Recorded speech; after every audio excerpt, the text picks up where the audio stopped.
27-year-old mine boss, Parker Schnabel, is facing the toughest season of his life. In the Klondike, he's chasing a 10,000-ounce, $18 million payday that comes with an expiration date.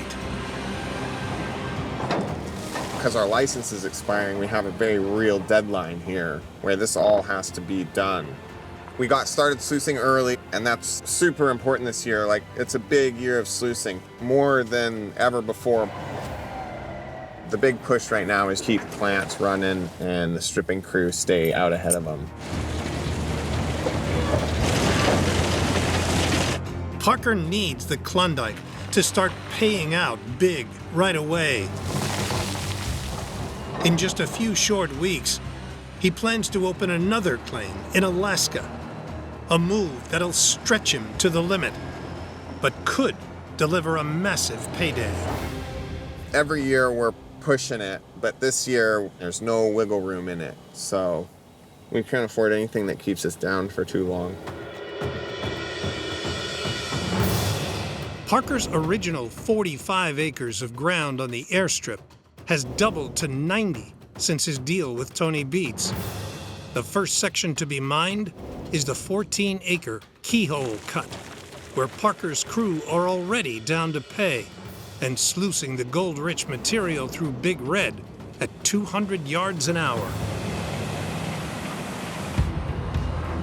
Let's get some gold.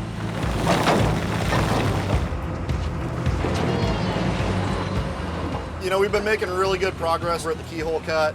Right now, while I'm loading trucks, Justin's up running the wash plant while Tyson's trying to send some pay dirt up to Big Red so we can keep it running. Jerv, get in. You know, we have a lot of ground to go through this year and really not that much time. You know, it's twice the amount of ground we mined last year, and right now we only have one wash plant running, and it's probably going to stay that way for quite some time.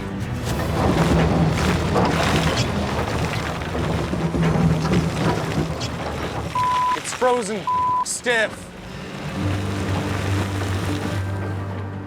This is not good running into permafrost here in the cut that we want to be sluicing. The only thing we can do is send the pay to Big Red, and hopefully it thaws before Big Red runs out of pay. After one of the harshest winters on record, the Schnabel crew is battling permafrost in the pay layer.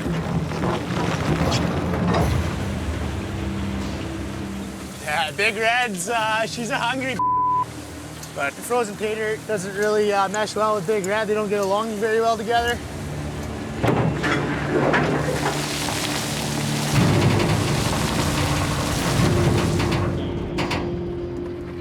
Oh, we might have a jam up in the feeder. Frozen for thousands of years, the permafrost pay dirt is starting to jam up the hopper.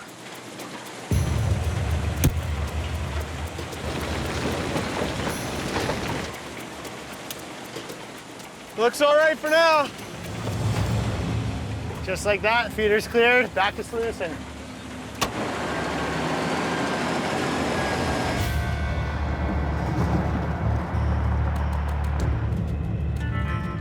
I see some frozen chunks of pay up by the plant. It sounds like Justin and Tyson are having a real hard time with frozen material. It's just been a really cold spring, and that's, you know, it's bound to come with issues. Get out and stretch your legs. In addition to slowing down the operation, frozen chunks of pay dirt running through the plant aren't melting, leaving gold trapped inside the tailings. Hey man, I was just coming to talk to you about this exact problem. It's called permafrost for a reason, right? Because it's permanently frozen. I mean, it would help us a lot if it was more than like 35 degrees for at least like 4 hours. We need some warm weather. Trying to keep up with stripping and sluicing at the same time. And that's the problem, is that we're using a lot of our manpower right now to just try to keep the plant fed. I really feel like we should shut the plant down. and just focus on thaw and stripping. But the thing is, with this much area, if we shut the plant down, I don't know if we'll be able to get through it all by the end of the year. But we're just gonna fight it all season. If we don't put our foot on the brakes with the sluicing and focus on our stripping, you know? We're never gonna get to the point where we're just digging nice, clean, thawed pay. So let's go ahead and just shut it down. It's a gamble that we're just gonna have to take. We'll fire back up when the sun decides that it's summertime and make the best use of everybody that we free up. Well, I'll go up there and shut it down now, and we'll just start working on getting everything taken care of down here. All right, thanks, All right, Mitch. Yep. So it's not really something that I like to do. Our rule is always that, like, once we start sluicing, we are running 24/7. But given the price of fuel and where things are at, we're much better off shutting it down for a while. Parker's gambling that shutting down Big Red will focus his crew on getting more ground stripped and exposed to the sun so that it can thaw. We're really just hoping the weather warms up for us so we can get this ground thawing out, because right now, we're not making any money, we're just spending it.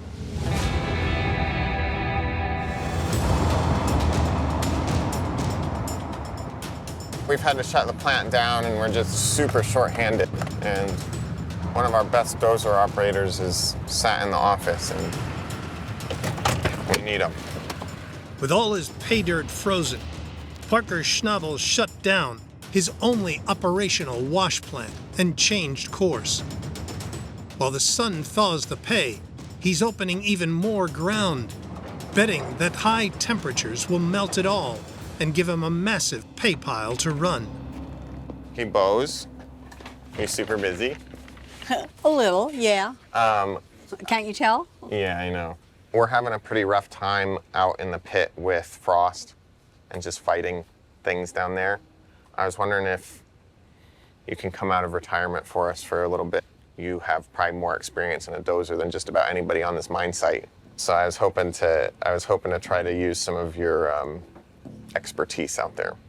Okay. Is that okay? Do you know how long I'll be out there for? Like how many days? Probably a week. Okay. That's fine. Yeah, I can do that for you for sure. Thanks. Yeah. I appreciate it. Thank you, girls. Okay, thanks, Parker. Okay, we can do that.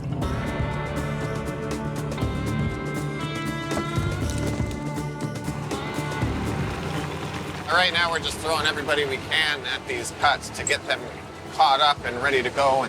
Because, like, where we're at right now, there's, 12 feet of gravel that needs to thaw. The frozen pay won't thaw unless it's broken up and exposed to sunlight. We've got to do this as fast as we can here to get this ground exposed.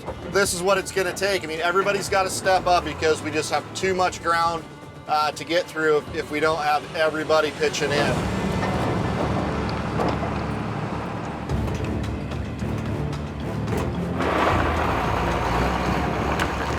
This gold mining gets in your veins, gets in your blood.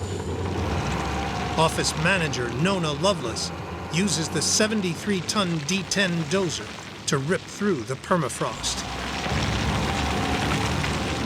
I started operating, my dad was teaching me on equipment when I was about 12 or 14. And then 4 years ago, I got this opportunity to come and work for Parker, and I jumped on it because I love mining. Some of this material was permafrost, and that stuff to rip is a real challenge. It's expensive, it's hard on the equipment. I am in a tough spot right now trying to get this done, but it'll come. I'll get her.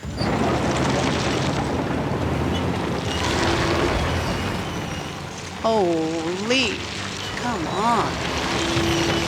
That doesn't seem to be wanting to come up. Whoa, what the heck? What? Oh my.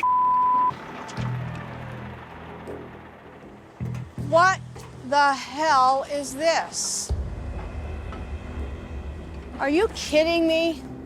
The hole is lifted off the blade. This is not what we need for another machine to be down. We get nowhere today. Hey Jordan, you got a copy? You're not gonna believe it. The blade's peeling up. Just come and get it. Thank you.